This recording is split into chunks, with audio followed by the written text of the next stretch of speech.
지난주에 우리가 베드로전서 1장 1절부터 12절까지 보았는데, 베드로 사도가 누구에게 편지를 쓴 것이냐 하면 흩어진 나그네와 같은 믿음의 성도들에게, 즉 믿음 때문에 고난을 받아 여기저기 흩어진 사람들에게 격려하기 위하여 베드로 전서 후서를 썼다, 이렇게 말씀을 드렸습니다.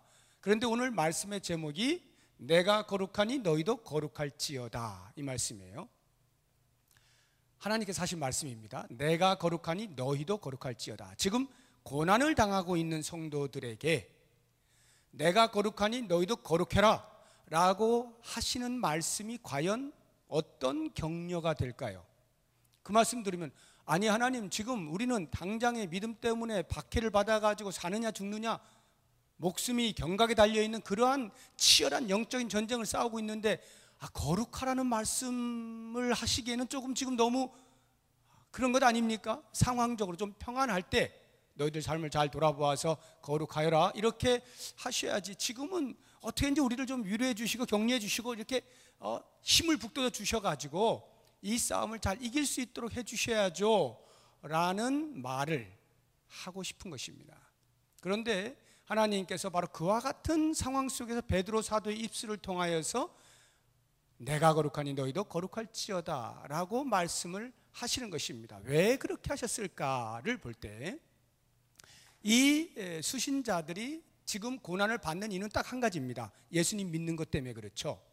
다시 말하면 거룩한 삶을 사는 성도이기 때문에 고난 받는 것, 그 외에 다른 어떤 이유도 없어요. 오직 믿음 때문에 고난을 받고 있는 것입니다. 그러니까 믿음으로 인하여서 고난을 받고 있는 성도의 입장에서는 핍박이 오고 유혹이 오고 환난이 오게 될 때에 이런 마음이 드는 것입니다. 이젠 지쳤다. 이젠 이 믿음 생활이라는 거 좀 그만하고 싶다. 언제까지 계속 내가 이렇게 핍박을 받으며 살아야 되는가, 이 믿음 하나 때문에 라는 생각이 들면서 이젠 좀 그냥 다 놓고 옛날처럼 살고 싶다, 이런 마음이 드는 거예요. 옛날처럼 살고 싶다. 그 옛날이 어떠한 모습입니까? 성경을 보시면 14절 보십시오. 너희가 순종하는 자식처럼 전에 알지 못할 때에 따르던 너희 사역을 본받지 말고. 한글을 잘 하시는 분들은 이 말씀이 잘 이해가 안 될 거예요. 순종하는 자식처럼 전에 알지 못할 때에 따르던 너희 사역을 본받지 말고, 말이 좀 안 되죠. 이렇게 이해를 하시면 됩니다. 너희가 순종하는 자식으로서, 이런 말이에요.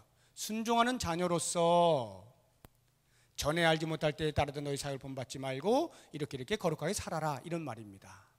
자, 그러니까 전에 알지 못할 때, 즉 그리스도를 알기 전에, 믿음을 갖기 전에 따르던 너희 사욕, 이게 우리의 그리스도를 알기 전의 모습입니다. 사욕을 따라가는 거. 사욕이라고 하는 게 무슨 말이냐면 사사로울 사자가 아니고요, 악할 사자예요. 악할 사. 그러니까 영어로 하면 evil desire입니다. 악한 욕심들, 이게 사욕이에요. 악한 욕심을 본받지 말고. 이 본받는다는 말이 죄송합니다, 영어로 하면 conform이라고 하는 거예요. 이 conform이 뭐냐 하면 로마서 12장 2절에 보면 이렇게 나오죠. 너희는 이 세대를 본받지 말고 오직 마음을 새롭게 함으로 변화를 받아, 이렇게 나오지 않습니까? 너희는 이 세대를 본받지 말고. 이 본받는다는 말 똑같은 말이에요. conform이거든요. conform이 뭐냐 하면은 어디에 이렇게 내 몸을 싹 맡겨가지고 순응한다는 말입니다. 순응해. 이렇게 물줄기가 쭉 이렇게 밑으로 내려가면은 그냥 거기다 나를 맡기면은 저절로 이렇게 물줄기를 따라서 그냥 쭉 강하리로 내려가는 겁니다. 그냥 가만히 있는 거예요. 우리 수요일 날 박종윤 사님이 연어 이야기 하셨는데, 연어는 거꾸로 올라간다 그러잖아요. 이제 그 복귀를 할 때, 알을 낳을 때 폭포도 막 거꾸로 올라간다는 거 아닙니까? 그런데 그렇게 하지 않고 그냥 폭포에 몸을 맡겨서 밑으로 그냥 이렇게 가만히 있으면 저절로 되는, 이게 바로 순응한다는 말인데, 본받는다는 게 바로 그 뜻입니다. 그러니까 너희 사욕을 본받는다, 즉 악한 생각에 그냥 내 몸을 맡겨버려요. 이게 원래 우리가 예수님을 알지 못할 때 살던 모습이에요. 그런 삶의 방식입니다. 믿음 생활을 하다가 핍박을 받아요. 그러니까 이제는 너무 힘들어, 그냥 옛날처럼 살고 싶어 하고는 옛날의 그 삶의 방식, 악한 욕심을 따라가는 거기에 그냥 몸을 탁하니 맡기고 싶은 그런 유혹이 자꾸 생긴단 말입니다. 바로 그러한 사람들에게 베드로 사도가 하나님의 말씀을 전하는 겁니다. 내가 거룩하니 너희도 거룩할지어다. 왜요? 이 사욕이라는 것이 거룩의 반대잖아요. 거룩하지 않은 것이 우리의 옛 성품이잖아요. 그런데 그것을 하나님께서 새로운 피조물로 만들어 주셔서 이제는 사욕이 아닌 거룩을 향하여 갈 수 있는 삶을 살게 해주시지 않습니까? 바로 이러한 거룩의 삶을 사는 데 있어서 다가오는 자꾸 옛날로 회귀하고 싶은 우리의 마음을 정신 차려라, 정신 차려라, 이러한 의미로서 내가 거룩하니 너희도 거룩할지어다 말씀을 던져주고 있는 거예요. 그래서 이 말씀이 함의하고 있는 것들이 과연 무엇이 있는가 하는 것을 한 세 가지를 보겠는데, 내가 거룩하니 너희도 거룩할지어다 라고 하는 것은 하나님과 나와의 관계가 어떠한가 하는 것을 알라, 이런 말입니다. 하나님께서 아무나 붙잡고 야 내가 거룩한데 너희도 거룩해 이렇게 말씀하시지 않습니다. 누구에게만 이런 말씀하실까요? 하나님께서 구원의 계획을 가지시고 구원하신 백성들, 당신의 자녀들, 성도, 거룩한 자가 된 신분의 변화를 일으킨 사람에게만 요청하시는 것입니다. 아무나 거룩해라, 거룩해라 말씀하시지 않아요. 하나님의 자녀된 자에게만 말씀을 하시고 있다라고 하는 것입니다. 그러니까 우리는 이미 거룩한 삶을 요청받을 수 있는 뭐가 있다? 자격이 있다, 이런 말입니다. 이미 존재론적으로 거룩한 자가 되었다, 이런 말이에요. 그러니까 그 사람에게 하나님께서 요청을 하시는 거예요. 그러면 그런 사람답게 살아다오, 이렇게 말씀을 하고 있는 것입니다. 그러니 그 핍박을 받고 있는 그 당시의 성도들이 이 말씀을 들으면서 얼마나 힘이 되었겠어요. 아, 내가 누구야? 내가 순간 잊을 뻔했네? 라고 하면서 자기 자신을 다시 한번 다잡을 수 있는 기회가 되는 것이죠. 뿐만 아니라 내가 거룩하니 너희도 거룩하라 하는 말씀은 이런 거잖아요. 야, 내가 거룩해, 그러니까 너 나를 본받아야 돼, 이런 말입니다. 나를 본받으라는 말이에요. 이 본받는다는 것이 자녀가, 지금 여러분들 우리 학생들이 있는데 자녀들이 내가 이렇게 누군가를 쳐다보고 본받을 만한 부모가 없다 라고 만약 생각을 해보세요. 혹시 이 가운데 부모님 안 계신 분 계시면 용서하시고 들으십시오. 부모가 없어. 내가 본받을 만한, 이렇게 보고 저렇게 살아야지 라고 할 만한 부모가 없어요. 그런 자녀를 우리는 불쌍하다 이야기를 합니다. 고아들이 이제 그렇지 않습니까? 우리는 고아를 불쌍하다 그래요. 왜요? 물론 먹을 것, 마실 것, 입을 것, 누울 곳, 이런 것들이 변변치 않기 때문에도 불쌍합니다. 누군가에게 특별한 보호를 받지 못하는 것 때문에 불쌍하다고 말을 할 수 있어요. 그러나 좀 더 우리가 깊이 생각을 해보면 이 고아는 바라볼 대상이 없다는 것이 가장 큰 불행인 것입니다. 본받을 대상이 없다는 거예요. 그러나 고아가 아니더라도 내 부모가 계셔요. 그런데도 불구하고 혹 내 부모를 보고 배울 게 하나도 없다, 이러면 어떻게 되겠어요? 그 자녀 역시 불행하기는 마찬가지일 것입니다. 먹고 자는 것은 문제가 없겠죠. 그러나 보고 배울 것이 없다라고 여겨지게 될 때에 부모는 부모인데 부모와 자녀의 관계가 별로죠. 그런데 만약에 내가 내 부모를 보면서 진짜 우리 엄마 최고야, 야 진짜 우리 아빠 최고야, 어렸을 때 다 그러죠. 우리 애들이 커가면서 좀 아니라는 것을 이제 깨닫게 되는데 더 본받을 많은 사람들이 보이게 되죠. 그 전까지만 해도 우리 어린아이들에게는 언제나 부모가 최고죠. 야, 우리 아빠 최고, 우리 엄마 최고야. 본받을 대상이 있다는 건 참으로 큰 복인 것입니다. 그렇다면 하물며 우리가 본받을 자가 누구냐면 하나님 당신이, 하나님 당신께서 내가 거룩하니 너희도 거룩해라, 나를 좀 본받아라 라고 하시는데, 그 하나님이 어떤 하나님이냐? 자비에 풍성하시고 선하심과 인자하심이 무궁하신 분, 이분이 우리의 본받을 아버지 하나님이신 거예요. 그러한 하나님을 내가 본받을 수 있다라고 하는 이 자체는 이미 우리에게는 특권이다, 이런 말입니다. 특권. 생활 가운데에서 바라볼 대상이 있다라고 하는 것은 우리의 특권인 거예요. 그런 면에서 이 거룩이 뭐냐 하는 것을 우리가 좀 생각을 해볼 필요가 있어요. 거룩. 하도 우리가 이제 거룩해서 이 거룩이 자칫 우리의 머릿속에는 어떤 형태, 모양으로 나타날 수가 있습니다. 그래서 거룩한 말투, 거룩한 모습, 뭐 이러한 것으로 혹시 거룩을 생각하는지 모르겠어요. 그런데 오늘 말씀을 보니까 거룩은 다름 아닌 하나님의 성품을 담는 거예요. 하나님을 담는 거예요. 하나님을 담는 거, 이게 거룩이에요. 예를 들어서 하나님이 죄를 싫어하면 죄를 안 짓는 게 거룩이에요. 하나님이 자녀를 사랑하면 나도 이웃을 사랑하는 것이, 그게 거룩이에요.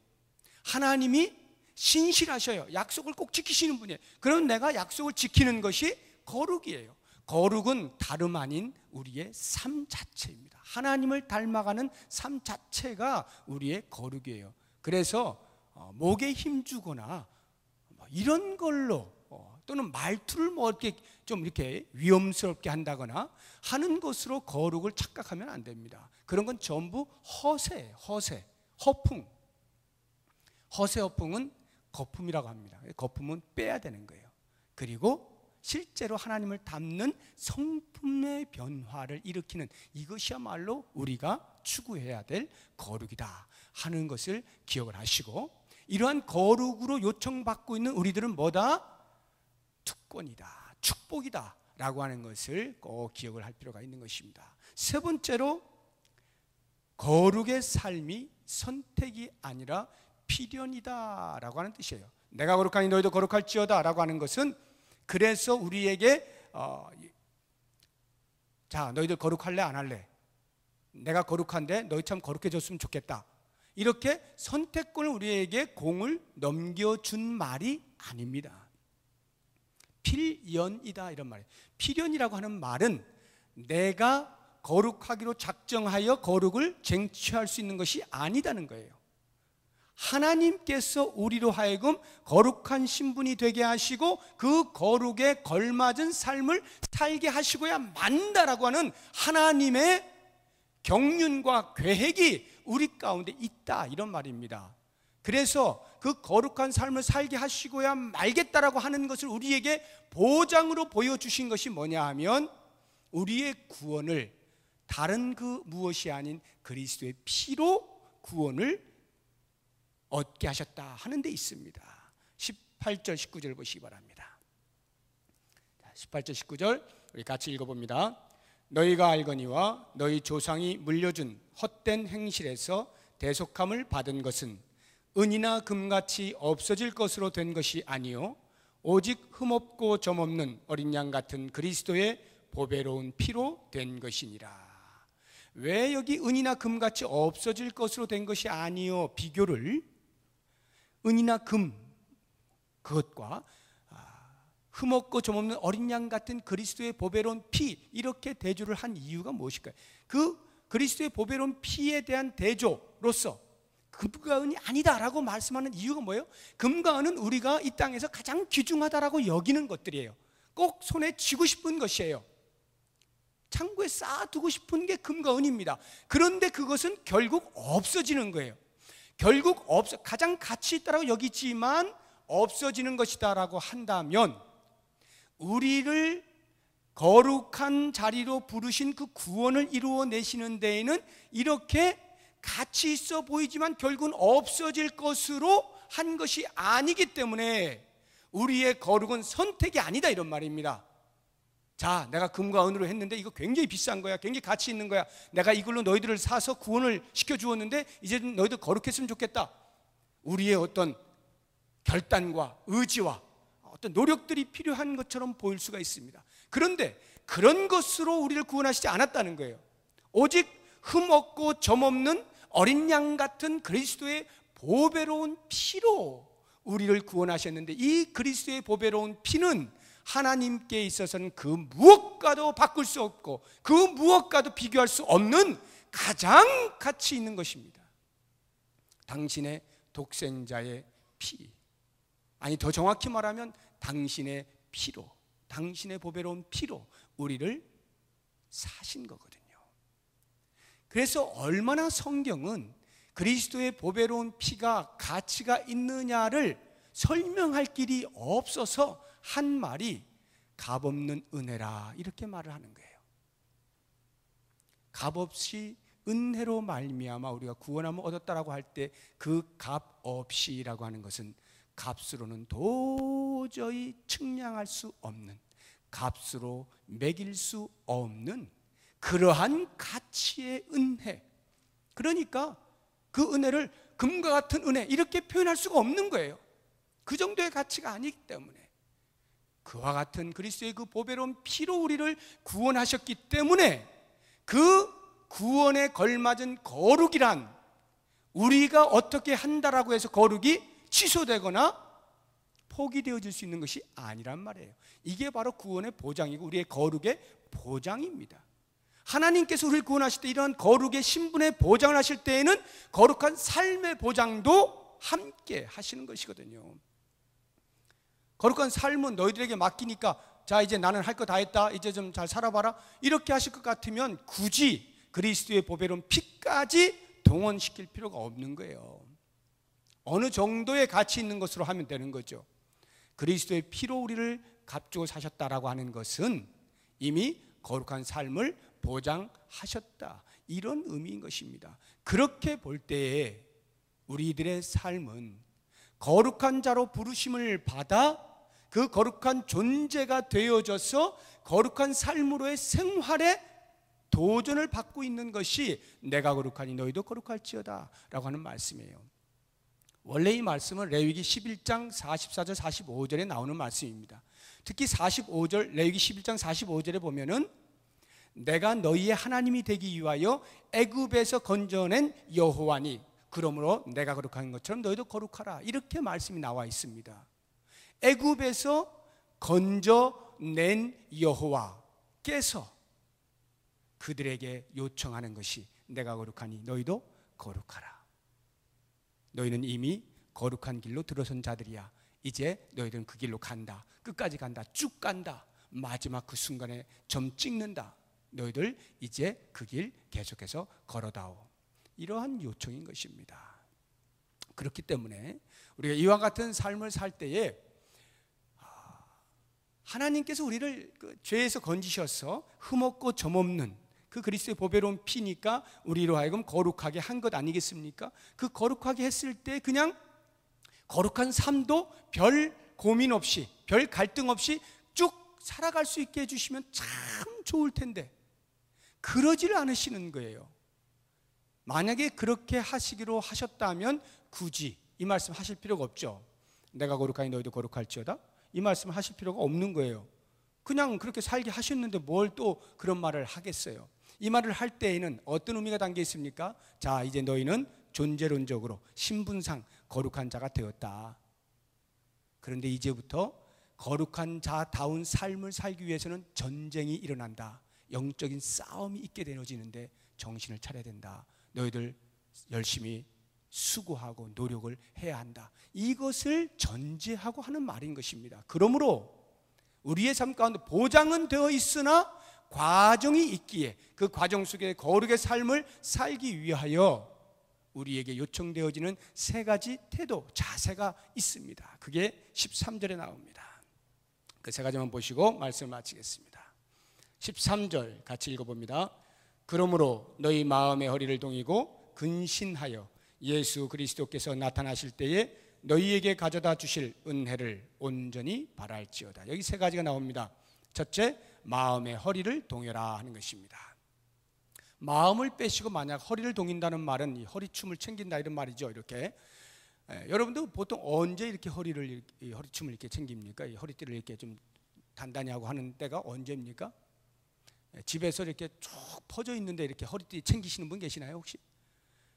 그런 분은 좀 이상한 분이죠. 어딘가 나가려고 할 때 좀 옷 매무새를 단단히 이렇게 하는 것 아니겠습니까? 군인은 전쟁터에 나갈 때 허리띠를 단단히 딱 매죠. 긴장의 끈을 묶는 거 아니겠습니까? 운동선수들이 뭔가 하려고 할 때 허리띠를 딱 챙기죠. 장미란 선수가 역기 이거 팍 들 때 반드시 하는 게 있죠. 허리를 쫙 한번 해가지고 딱 챙기잖아요. 허리띠를 이렇게 챙긴다라고 하는 말은, 허리를 동인다라고 하는 말은 이제 나 시작한다, 뭔 일을 한다, 출발선에 섰다, 이런 의미죠. 그렇다고 하면 저도 지금 이게 사실은 허리띠를 지금 이게 챙기고 나왔어요. 지금 나올 때 이제 설교를 해야 되니까 긴장이 딱 되잖아요. 딱 챙겨 나왔는데, 마음의 허리를 동여라 하는 말은 무슨 말일까요? 마음의 허리를 동여라. 우리의 무엇을 향한 출발이냐라는 것입니다. 그 출발에 우리는 이 마음의 허리를 동일 필요가 있다고 하는 것인데, 어디에 대한 출발이에요? 거룩의 삶으로의 출발이죠. 거룩한 자의 자격을 얻어서 이제 출발선상에 섰습니다. 거룩이라고 하는 여정을 이제 달려나갈 선수로서 섰어요. 그때 어떻게? 허리를 팍 조여라, 이런 말입니다. 긴장해라, 이런 말이죠. 그때에 이 허리를 탁 조일 때 어떤 생각을 하느냐 하면, 내가 누군가, 이걸 정확히 점검하는 것입니다. 내가 누구냐? 나는 지금 이 여정을 갈 수 있는 자격을 부여받은 사람이다. 이거를 인식해야 돼요. 내가 누구냐 이거예요. 나 국가대표야. 뭔가 이런 소속감이 정확해야 국가대표다운 그런 플레이를 하는 것이죠. 엊그제 우리 축구 선수들이 무참하게 일본에 져서 모든 국민들이 지금 분노하고 있죠.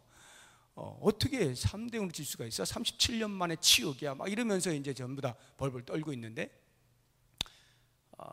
우리는 국가대표 하면은 당연히 국가대표다운 어떤 플레이를 펼쳐주기를 바라는 것입니다. 그들도 뭐 그렇게 하지 않았겠어요? 아무튼 중요한 것은 그들이 플레이를 할 때 적어도 허리춤을 챙기고, 나 국가대표다, 대한민국을 대표한다 하고 그러한 축구하는 것에 임할 수 있어야 되는데, 요즘 모든 스포츠가 전부 다 멘탈 스포츠라고 이렇게 말을 합니다. 옛날에는요, 기능이었어요. 기능. 똑같은 일을 반복함으로 해서 숙달되어진 자가 인정받는 데가 스포츠계였습니다. 축구, 공 잘 차면 되는 거였어요. 요즘은 그렇지 않아요. 그거는 기본입니다. 이 멘탈, 정신이 얼마나 똑바로 박혀 있고 얼마나 불굴의 정신을 가지고 있느냐, 여기에 모든 스포츠의 결과가 좌우된다는 거예요. 그래서 요즘 이 스포츠계에서 멘탈리스트, 정신을 강화시켜주는 그러한 강사들이 대단한 인기를 끌고 있습니다. 가서 시합하기 전에 한번 탁 강의해주고 정신 바짝 차리게 해주고 그리고 내보내고, 이런 일들을 많이 합니다. 허리를 동여야 되는 것입니다. 푸르고 있으면 힘이 안 나오는 거예요. 두 번째가 근신하라라고 하는 것인데요. 근신. 이 근신은 우리 학생들은 근신하면 이렇게 학교에서 뭘 잘못해가지고 이제 집에 가서 조신하게 있어라, 이런 뜻으로 이제 이해를 하실지 모르겠어요. 근신 처분 받는 거 있잖아요. 그럼 그게 아니고요. 여기 근신은 그게 아니고요. 우리나라 말로 쉽게 이야기하면 정신을 바짝 차려라, 이런 뜻이에요. 정신을 바짝 차려라. 이건 무슨 말이냐면요, 출발을 했습니다. 거룩의 여정을 가고 있어요. 그런데 이 여정이 만만치가 않은 거예요. 지금 이 베드로 당시에 흩어진 성도들에게 다가온 그 핍박처럼 우리의 거룩의 여정 속에 수없이 많은 난관들이 있습니다. 장애물들이 있습니다. 핍박과 박해와 유혹들이 곳곳에 숨어서 어떻게 해서든지 그 거룩의 여정으로부터 이탈되도록 하는 것입니다. 왜? 사탄이 제일 싫어하는 게 거룩이거든요. 사탄은 거짓의 아비 아닙니까? 거짓의 아비잖아요. 그러니까 거룩을 제일 싫어하는데 자꾸 성도들이 거룩한 삶을 살려고 그러는 거예요. 원래 자기 수하에서 자기가 마음껏 주물럭주물럭 했던 그런 사람인데, 언젠가 예수님을 믿는 다음부터 자기를 자꾸 멀리하고 거룩한 삶을 살겠다라고 뭔가 이상한 짓을 한단 말이죠. 그러니까 마귀가 얼마나 약이 오르겠어요. 그런 거룩의 삶을 살려고 하는 이 성도들을 끊임없이 넘어뜨리려고 애를 쓰는 거예요. 그래서 베드로전서 5장 8절에도 보면 근신하라 깨어라 너희 대적 마귀가 우는 사자같이 두루다니며 삼킬 자를 찾는다 이렇게 말씀하잖아요. 마귀가 두루다니면서 어떻게 쓰는지 그 거룩의 길을 걷는 사람들을 넘어뜨리려고 애를 쓰는 거예요. 그때에 그 여정, 그 과정 속에서 필요한 게 뭐냐? 정신을 바짝 차리는 거예요. 정신 잠깐 놓는 사이에 나도 모르게 멀리 나가 있는 거예요. 나도 모르는 사이에 거룩과는 상관없는 자리로 나아가고 있는 거예요. 원래 내가 편하게 있었던 익숙한 자리, 그걸로 슉 가고 있는 것입니다. 그러므로 그 여정 가운데서는 반드시 근신이 필요해요. 정신을 바짝 차리는 거예요. Be alert, 깨어 있어야 돼요. 바짝 깨어가지고 신중하고 긴장된 상태로 그렇게 거룩의 삶을 살아주어야 된다라고 하는 것입니다. 마지막 세 번째가 예수 그리스도께서 나타나실 때에 너희에게 가져다 주실 은혜를 온전히 바랄지어다. 이거는 예수 그리스도 나타나시면 재림을 말하는 것인데 재림의 때에 너희에게 가져다 주실 은혜, 예수님께서 재림하셔서 그 거룩의 길을 잘 걸어온 사람들에게 은혜를 주시지 않겠어요? 그 은혜의 최고봉은 뭐겠어요? 구원의 완성이죠. 구원의 완성, 영화의 자리에 탁. 그것뿐만이 아니라 거룩한 삶을 사느라고 치열한 영적인 전쟁을 치름으로써 피해를 보았던 그 모든 것들에 대한 보상들을 다 준비하고 계시죠. 그러한 은혜를 온전히 바라면서 나아가는 것입니다. 끝을 바라볼 때요, 그 소망, 주님께서 우리에게 거룩의 삶으로 인하여서 주실 그 마지막 상이 어떠하다라고 하는 것을 온전히 바라야 됩니다. 온전히라고 하는 말은 두 가지 의미가 있어요. 하나는 끝까지라는 말입니다. 끝까지, 중간에 탈락하지 말고 끝까지 바라라는 것이고, 또 다른 하나는 희미하게가 아니라 선명하게, 완벽하게 바라라는 거예요. 대충 뭐 이렇게 잘 살다 보면 주시겠지 뭐 이 정도 가지고는 버티기가 힘들다 이런 말이에요. 그러니까 선명한 그림을 그려가면서 완벽하게 그 소망을 꽉 붙잡아요. 주님이 오시면 반드시 나에게 은혜를 베푸신다. 구원의 완성을 이루시고 내 모든 삶에 대하여 보상해 주신다. 그래서 사도 바울이 표대를 향하여 앞만 바라보고 상 주실 일을 바라보면서 달려나간다라고 말씀하지 않습니까?